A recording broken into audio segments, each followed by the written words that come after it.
Hello, everyone, and welcome to our 7th annual Dark Sky Festival, where we are bringing the stars to you. My name is Katie Whiteman. I am the Field Institute Director for the Sequoia Parks Conservancy, the official nonprofit partner to Sequoia and Kings Canyon National Parks. Part of my role as the Field Institute Director is to actually direct and organize the annual Dark Sky Festival in the parks.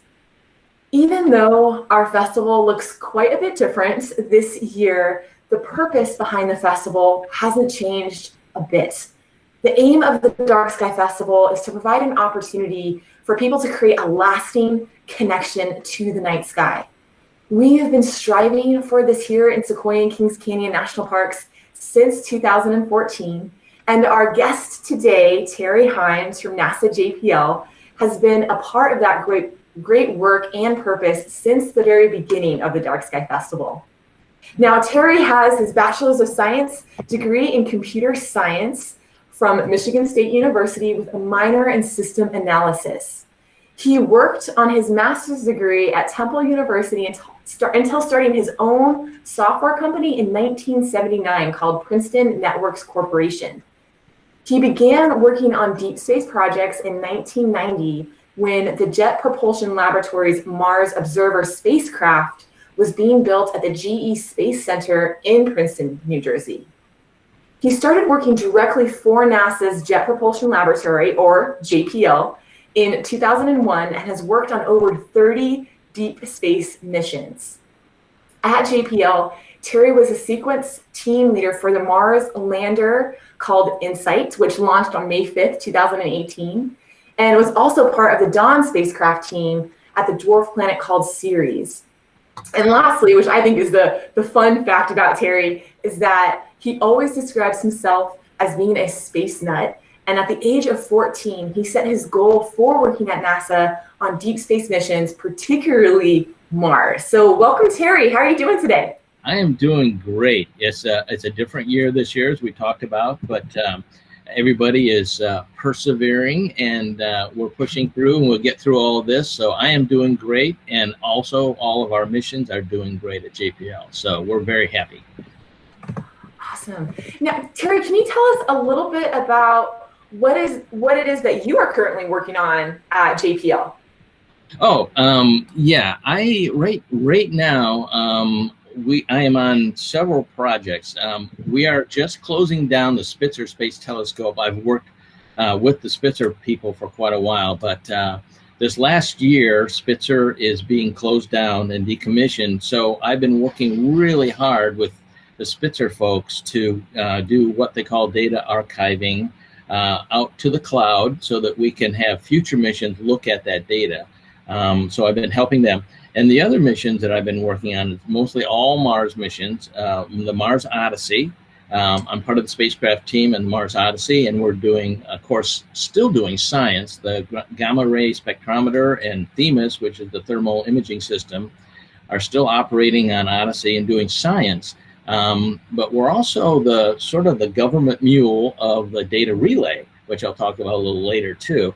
And Relay is bringing back all the data from Mars back to Earth for both engineering people like myself and the science people. So Mars Odyssey is doing the bulk of that and bringing that data back from using Mars Relay.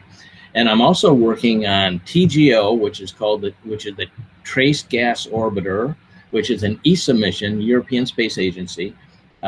It's been at Mars for quite a while. It also is doing relay, and we support that at JPL. We work closely with the ESA folks in Darmstadt, Germany.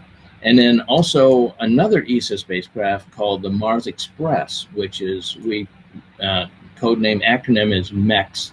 So TGO and MEX are both two other missions that I'm working on. I'm also starting to work on Psyche, which is a new mission to go to the asteroid called Psyche, which we can talk about a little bit later.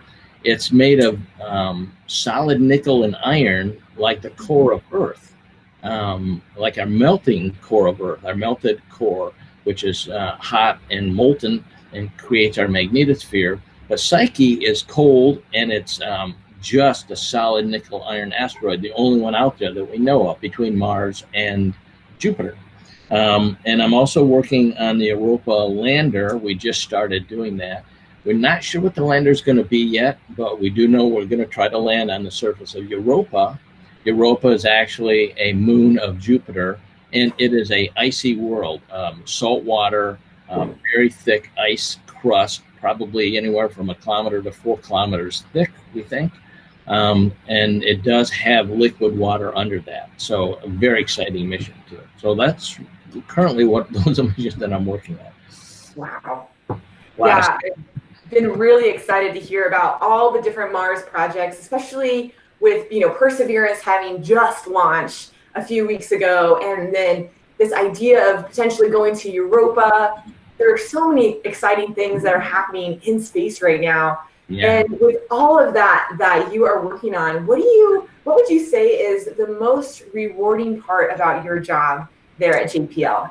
I have to say, and this is going to sound really corny, but I have to say that the fact that each and every day I contribute in a very small little part to the advancement of humanity. It sounds corny, but what it is that everything that we do at JPL and at NASA in general, of course, is that we provide advances in engineering, which becomes technology transfer into our economy, but also the science that, of course, helps us in many ways here on Earth to understand the Earth and also look for other things. So the engineering side is very gratifying to be sort of a part of that. And I think that's the most rewarding part. The second thing is that I don't think there's any other job where I can go out and talk about it. I mean, people are really interested in space and what we're doing in space. And it's just an exciting thing to most people, and they're very hungry to know what is going on. So it's real rewarding in that respect. Like right now, when Kitty and I are talking about that and having her and all the great people at Sequoia put on the Dark Sky Festival, it's just amazing. And to come and talk about what we're doing is really rewarding and gratifying. So that's what I love about it. It's just a really, really fun job. Right. That's how I feel a lot about my job too. It's just so fun to be able to coordinate events like this, where, especially with the Dark Sky Festival, where our main purpose is to really connect people to the night sky and to be able to talk about all the fun things that are happening and getting to be able to meet amazing people that are actually making things like Mars Perseverance and the Europa mission actually happen. So thank you again, Terry, for joining us today. Yeah. Now, Mars Perseverance just launched on July 30th, 2020. What makes this mission so exciting for JPL? Wow. And we only have one podcast, right? Because we can talk about this a long time. But in a nutshell, I think the most exciting part about this mission is the advance in the payload. And the payload, there's two parts of the spacecraft. There's the part that I work on, which is the engineering part and the spacecraft team and just keeping the rover going and its health and safety of the spacecraft. But the most exciting part, of course, is the payload, which is the science that the rover is going to be doing. So the science has become so advanced that we're going to be getting back information that we've never gotten back before. Of course, there's been advances since Curiosity landed in 2012. So we're many years past that. So we've been advancing a lot of things. And one of the things that we've done in that time is compress the data more. Because as we fly more and more advanced instruments on board the spacecraft, we get more data, but we only have a finite amount of space. So we need to compress that data as much as possible. To give an example, if you have a high resolution camera and you get higher and higher resolution, just like here on Earth when you buy a new Nikon or a Canon camera and it has a lot of pixels, well, that creates more data, and people know when they see their pictures, they're megabytes nowadays, and videos even gigabytes. So getting more data and compressing it is going to be really, really important. And then getting that data back to Earth is quite an advancement. So we're going to be seeing a lot more data and a lot more beautiful images from this rover. and it's going to be a lot more exciting for future missions too, because we'll be able to plan that as well. There are 23 cameras on this rover, and that's amazing. And 19 of them are actually on the rover themselves. There's some cameras on the descent imager and some other things, but 19 cameras plus lasers. And then the two most exciting things, and I'm really excited about, and I think everybody will be, kids and adults alike, is number one, the helicopter. Yeah. Mars helicopter, which we'll probably talk a little bit later about, is going to be a first-time discovery experiment, which we're going to try to fly on Mars. Now, we can talk about that a little bit later about how we're going to do that, because it's very challenging, but that's going to be really exciting. But the second thing about Perseverance is that it's going to be the beginning of our Mars sample return. Now, I was part of 2 sample return missions, Genesis, which brought back a capsule of particles from the sun that we were flying outside of our magnetosphere so that nothing interrupted those particles, and we captured them and brought them back to Earth. We landed at the Dugway Proving Ground in Utah, just southwest of Salt Lake City. And then we had Stardust. Stardust was a spacecraft that flew through the tail of a comet, and it captured the particles into a capsule and aerogel in that capsule, and then folded it up and brought that back to Earth. So Mars sample return is going to do the same thing, but it's much more complicated. And we're going to have to actually send a rover to pick up the samples and then get that ascent vehicle up to an orbiter and then come back to Earth. So it's very complex, and it's going to take many years to do it. But that's the other exciting part about Perseverance. We're going to begin the sample return by collecting the samples and actually putting them down on the surface and then driving away. And then later, years from now, we're going to come back and pick them up and bring them back to Earth. So that's another incredible part of that. It's going to be amazing. So. Yeah, in thinking about, Perseverance and reading that, it's going to be the time where we're going to actually not just land on Mars, but now we have this goal of bringing something back from Mars. Yeah. Which is so exciting to even think about. And we'll be so excited to keep tracing that story and getting updates as that science is literally developed. And so that's super exciting. Now, you talked a little bit about, getting that data from Perseverance and the pictures and how complex of an idea that is. And thinking about, it's complex on our planet, on just Earth. But when we think about getting data from another planet and getting it back to Earth, it seems really not as simple as, it just seems really complex. And so can you tell us a little bit about how we communicate with Perseverance, how we get that data back? So how we communicate. Yeah, that is, so you can look at it at a very high level and say, well, it's pretty easy because it's all, radio science. It's all radio frequency, RF, and you're just sending that signal back. But if you think about it, that signal that comes back can be corrupted in so many ways because it's traveling through millions of miles in space, and those bits are traveling and can be corrupted in so many ways as it's traveling through space. So we encapsulate that data through what we call Reed-Solomon encoding, and we put little symbols around it so that when we actually receive it on Earth, we say, hey, is that what we expected? And if not, we can correct it. So that correction is actually pretty amazing.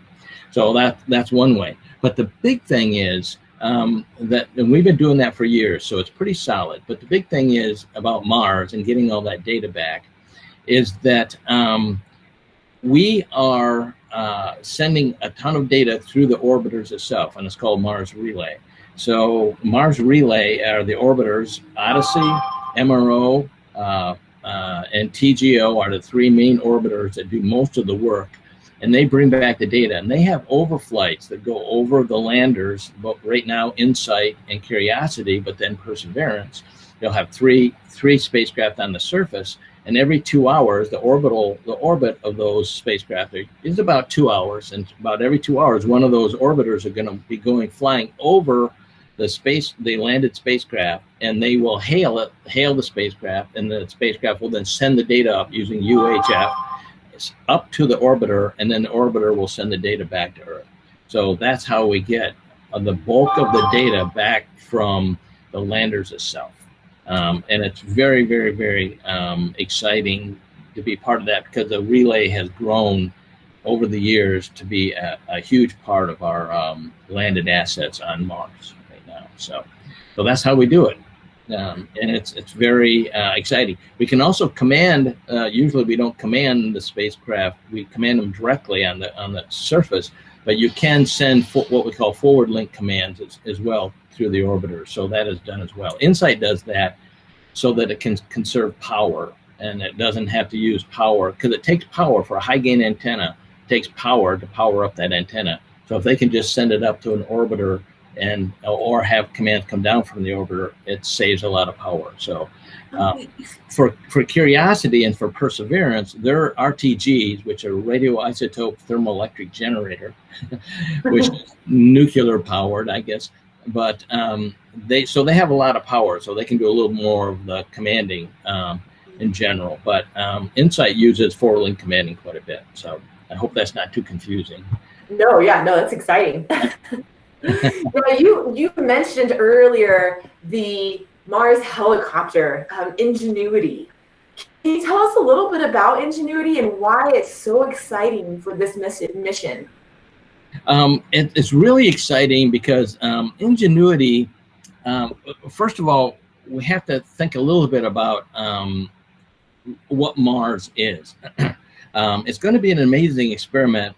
The gravity on Mars is only 38% of Earth's gravity. So there's a lot less gravity on Mars.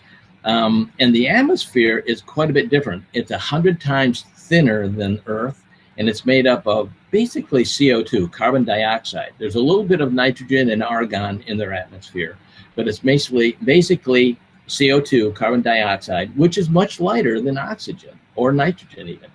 So the atmosphere is lighter. There's a lot more dust in the atmosphere, and the gravity's lower. If the kids ever saw The Martian, you saw Matt Damon walking around on Mars. Well, that wouldn't happen because Mars' gravity is very small, and so he would have to have hopped around to get around, just like the astronauts did on the moon. So the gravity is very small. They wouldn't let Matt Damon just hop around. And of course, it was filmed on Earth, so he just could walk around, and that's fine. But do the difference, right? Except us at JPL, we said that's wrong. But so the gravity is less. So the challenge for the helicopter is to be able to fly. It has to have two rotors that's operating counterclockwise and counterclockwise of each other to produce the lift that it needs. And those rotors have to spin at anywhere from 2,400 to 2,900 RPM, or on average 2,600 RPM. Those rotors are spinning very fast to produce the lift to actually get off the surface of Mars. So it's going to be a very exciting experiment, and we just hope that it really works, because if it does, it can be our scout for the Perseverance to see ahead. Right. We're landing in a very, very, we've been very good at making the landing ellipse smaller, decreasing the landing ellipse. We can fly through the atmosphere in a controlled way, so we can land in a smaller landing ellipse, just like we bring astronauts back to Earth here. We can control that landing. That means we can go to more dangerous places as far as the spacecraft is concerned. And we don't want to lose a spacecraft. We want to keep it safe. So having the helicopter be a scout and look ahead and say, wait, there's a hazard there. Or for the scientists who are always, we'll say arguing, but debating which rock to go visit or what to look at next. They do that every day for the next sol, and they Scout can actually look at science opportunities as well, but primarily it's looking for hazards. Right now, the only thing we have that tells us that is orbiters, and the Mars Reconnaissance Orbiter has a real high-resolution camera called HiRISE from the University of Arizona, and the University of Arizona has beautiful images if you go there. The HiRISE camera can look ahead, but it's still not as good as having something right on the ground there. And that's what the helicopter is going to give us. It's going to give us that that scouting capability and the look ahead capability from a visibility that's going to be, many meters up in the air. So it's going to be great. That's so cool. Yeah. When I saw Ingenuity for the first time and read about what it could be, I was so excited. So it will be really exciting when Mars or when Ingenuity and Perseverance both land on Mars, and to see what the capabilities are. And I guess my last question about the Perseverance mission is, it's scheduled to land on February 18th of next year. Yeah. What does that look like? I know that there's a very specific spot where Perseverance is going to land. So yeah. what can we expect on February 18th? Yeah, it's going to land at the Zero Crater, which is a delta. It's going to land very, very near a delta that flowed into that crater of water. And so the scientists they're just beside themselves on what the discoveries are going to be when we get there. But we have to get there, and that's the big challenge. So I'm going to talk about EDL and how we actually get to the surface.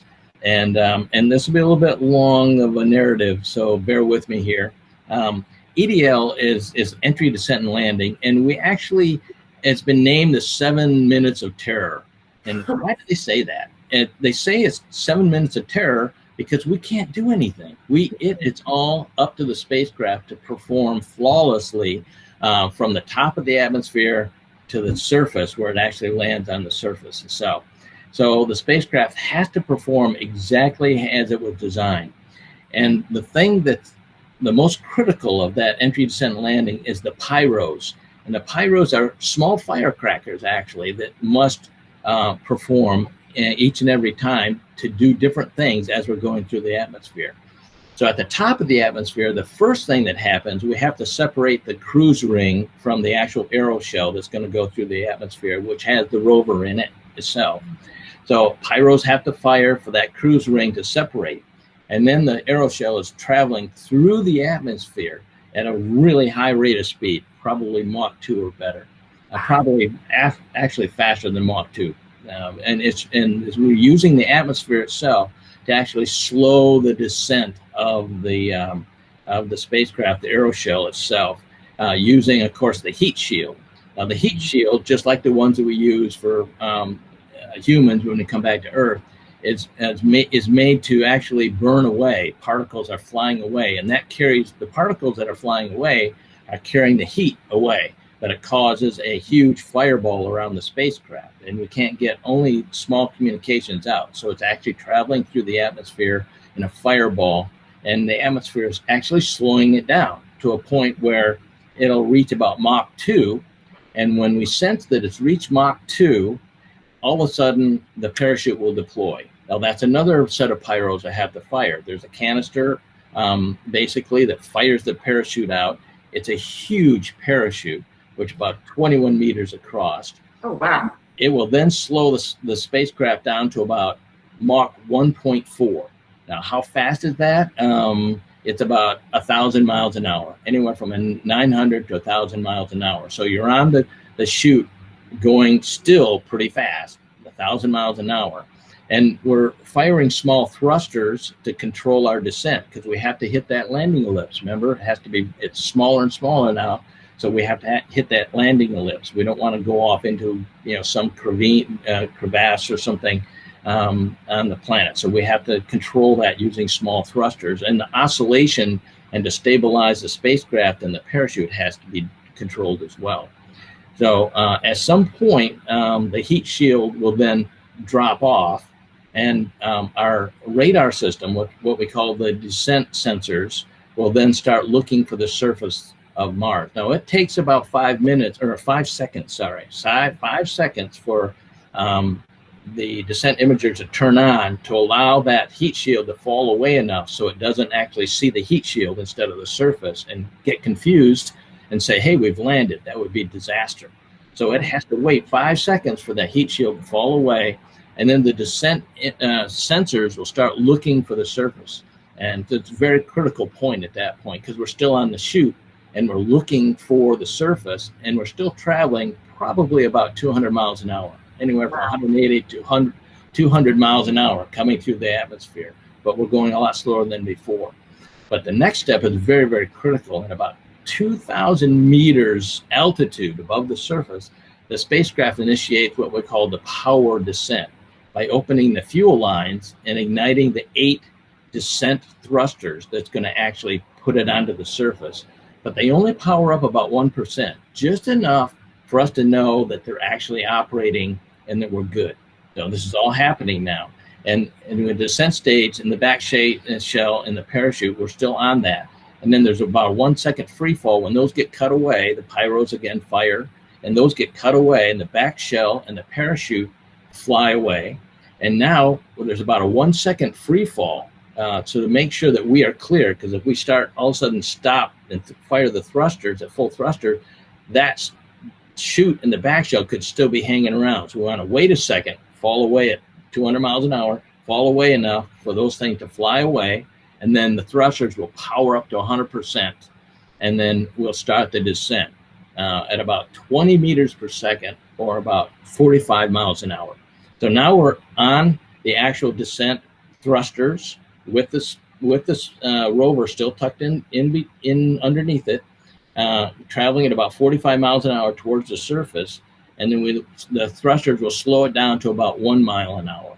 About 21 meters from the surface, the sky crane and the rover will separate, and the rover will be hanging on 3 bridles, or umbilical cords, that an umbilical cord with electrical communications, but also nylon bridles that are actually suspending it about 7.5 meters below the descent stage. And we're still descending to the surface, remember? So the rover starts expecting touchdown. So that's when we're really close to the surface. The rover's looking for the surface, wanting to know, have we touched down? But how do we know that it's actually touching down on the surface? How do we know that the wheels have touched down on the surface? Remember, there's no humans involved. We're just looking at what's happening at that time. Well, the way we do it is that we are actually sensing and monitoring the thrust of those rockets that are putting out some thrust. When we start feeling that the rover has touched the surface, that the thrust will be a lot less, and we know that we've touched down. We'll wait about a second to make sure that that is truly what is happening, and it's a weaker force now on the thrusters, so we know that we've touched down. All of a sudden, the pyros called pyro cutters, will cut all the umbilical cords, and the descent image at stage will then fly away. It'll separate and fly away. It'll throttle up, so it gets way far away from the rover, and it typically flies about 150 meters. So that's it.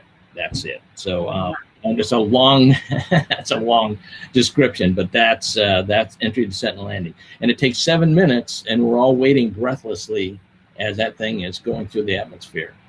Right. Now you will see at JPL, you'll see people calling out, the chute has deployed, the thrusters have throttled up. Now, how do we know that if we can't communicate with the spacecraft? So the way we do it is through a carrier signal. Now, carrier signal, if you ever got on your phone and you hear a dial tone, that's basically a carrier signal. It's just a tone.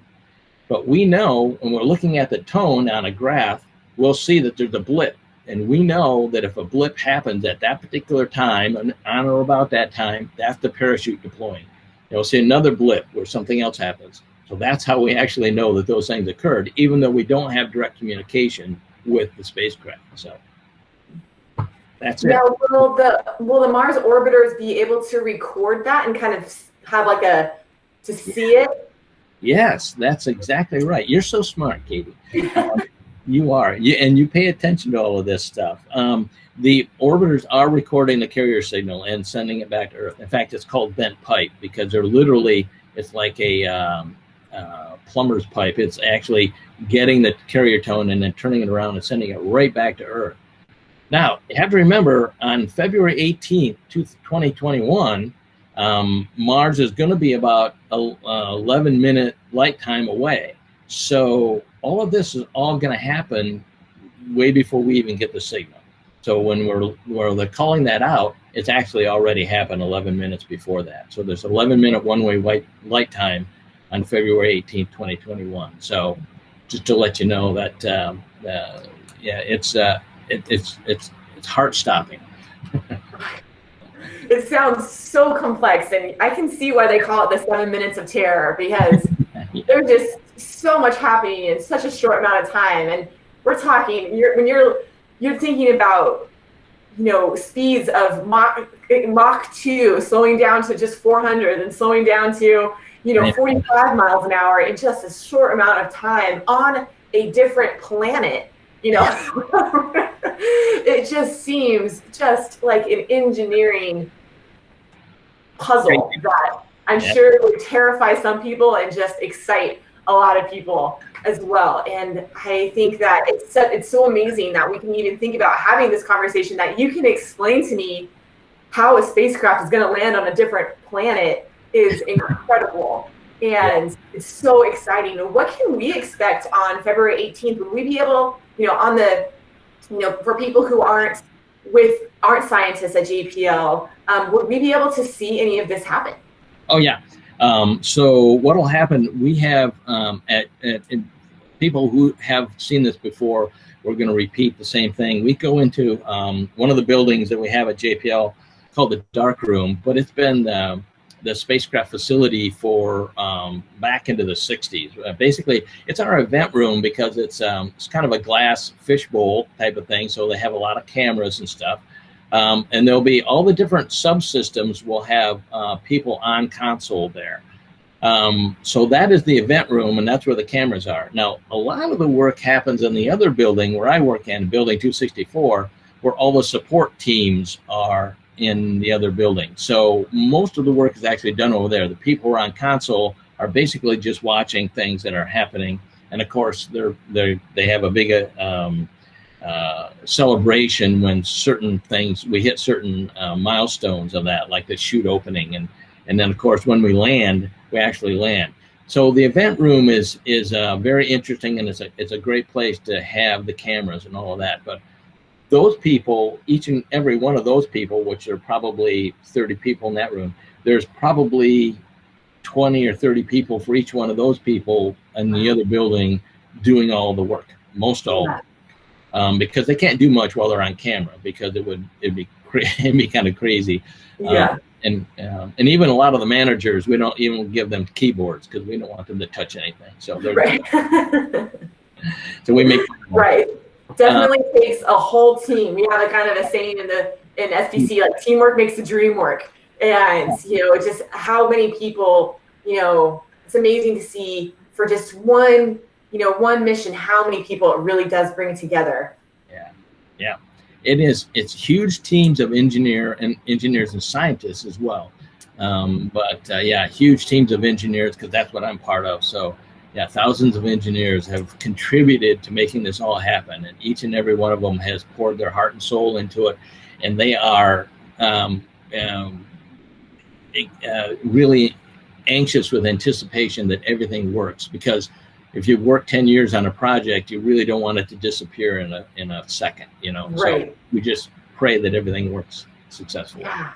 So we talked a lot about, ingenuity and perseverance and all the things that it takes to do a huge project like Mars Perseverance, and, on all the projects before that, like the orbiters and InSight and Curiosity, all those things that got us to this point. Now, if you could think back to that 14-year-old version of yourself, and when you were just getting excited about space and you had this goal of Mars, if you could give advice to a youngster who wants to be an astronaut maybe, and maybe be the first person to walk on Mars, or be a part of that crucial science team or that crucial engineering team, what would you say? What would you say to that youngster?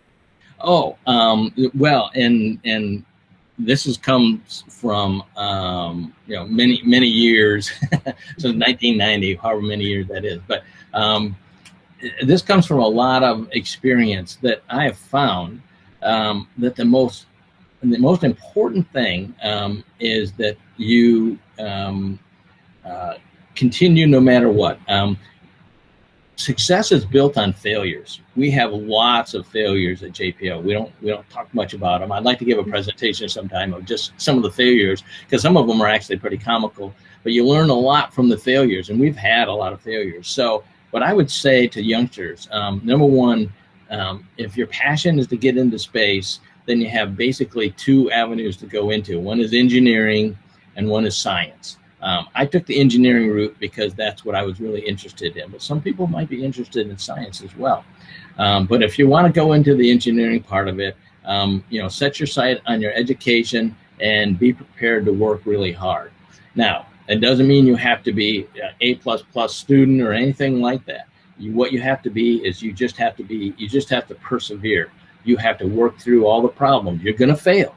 Absolutely. You have to fail. Fail builds characters. Failure builds character. And just think of it that way. You're going to fail, but then you'll realize, what did I do wrong? You fix it and you keep going. So that is a very important part of no matter which path you take. The other thing is, I would say if you're interested in getting into space, look at the aerospace engineering classes and computer science classes that are being given today in the engineering part of it. Take a look at those classes and take as many of those classes as you can. I actually started in high school, my senior year. Michigan State was giving classes in computer science. And I said, I'm really interested in that. And I started taking college courses in my senior year. My grandson actually had a year's worth of college finished by the end of his senior year in high school. So there's opportunities these days of getting involved a lot earlier than before. So I would say if you're really passionate about it and you really want to do it, go for it and get involved as much as possible and work really hard. You don't have to be that 4.0 student or A++ student. You just have to know you learn through your failures, you persevere and keep working through that, and learn how to operate as a team player. So the key to any success, especially at JPL, is teams of people. You can't do it on your own. Nobody's an Einstein. Even Einstein has a group. Einstein wasn't good at math.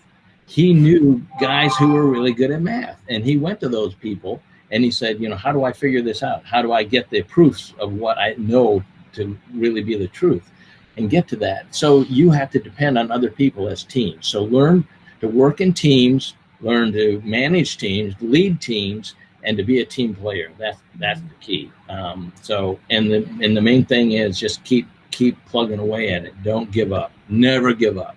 So that's my advice. Awesome. Thank you. And to kind of wrap us up here, for all of us who are, space nuts at heart and watching the skies and looking at everything that's happening from Mars to Europa to beyond that, what is one message for the rest of us about everything that's happening with NASA JPL right now? What would you tell the rest of us that are kind of looking towards all these exciting things that are happening? Stay involved, because this is probably one of the biggest and most exciting industries that's going on. And the reason is there is so much technology that's going to come back into our economy. When you think about all of the science and technology that's going on, space is the new frontier. It's going to continue to be the new frontier for a long, long, long, long time to come. And what's going to happen with that is stay involved in it and stay close to it and watch it as much as you possibly can. And it's going to come back to us in the form of all sorts of things that we use on a daily basis. And you can see it already. I mean, we have crazy stuff that we have. Our refrigerators talk to us nowadays, and we have self-driving cars, and they're building drones that will carry people nowadays. And so there's a lot of science that's going on. And I would say always stay in touch with that. And not necessarily on the news, the national news. Forget about that. Forget about the news. Because a lot of times politics overshadows it anyway. Go directly to the websites of Blue Origins or SpaceX, who are vendors. They are vendors of NASA. Go to the NASA website, JPL, Goddard, Ames, and look at all that research, because that is where we are going. And even though it's not reported on the news, forget about it. Go directly to it and stay in touch with it. And go to events like Dark Sky that Katie puts on with all the great people at the Sequoia National Park. What a beautiful place. And you learn so much because you have people coming in that you can learn from. So yeah, stay in touch with all those events and be involved. That's what I would say. Terry, what amazing advice. And thank you so much for joining us today. And thank you to everyone that's watching and supporting our virtual Dark Sky Festival, where we truly do hope to bring the stars to you. Yeah. To learn more about Mars and see a special video compilation of the Mars Perseverance launch, including the cruise stage separation, head over to our website at www.sequoiaparksconservancy.org/Dark Sky Festival and explore our online platform for events and information for our Dark Sky Festival. And thank you again for everyone for participating. And we hope that whenever you get a chance to step outside at night, that you look up and let your curiosity and your perseverance thrive. So thank you again, and we hope to see you back in the parks next year. Oh yeah, it'd be a blast. I can't wait. I miss Dark Sky so much, and Sequoia and all the people there. Wonderful people, and so much fun to interact with everybody. So it's going to be fun. Thank you so much, Terry. Thank you.